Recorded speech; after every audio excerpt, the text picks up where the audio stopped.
Today we're going to learn how to change a mixed number to an improper fraction and an improper fraction to a mixed number. So first of all, you need to know what those terms mean. A mixed number is a number that has a whole part and a fractional part, just like the two examples that are written below.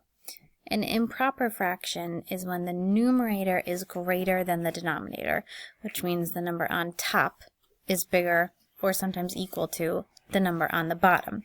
So right now we're going to practice changing mixed numbers to improper fractions.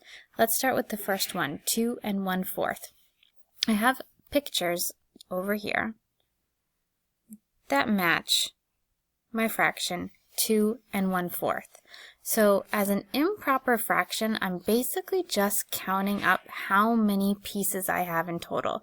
There's 1, 2, 3, 4, 5, 6, 7, 8, 9. All of those pieces are fourths. So my improper fraction for 2 1/4 is 9/4 because I have 9 pieces that are cut into fourths.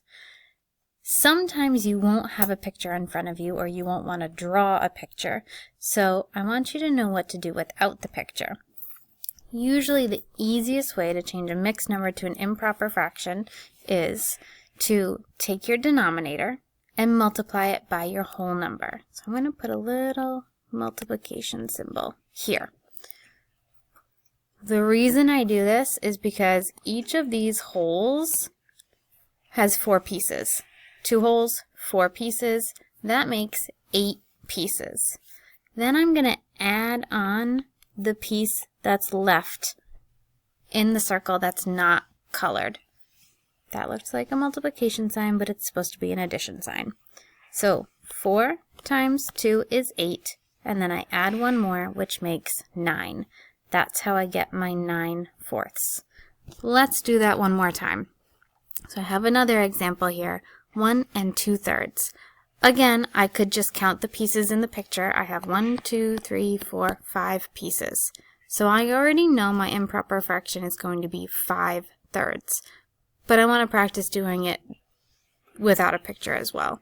So I take my denominator and I multiply it by my whole number. 3 times 1 is 3.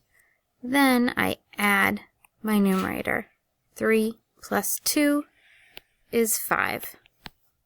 So 1 2/3 is equal to 5/3.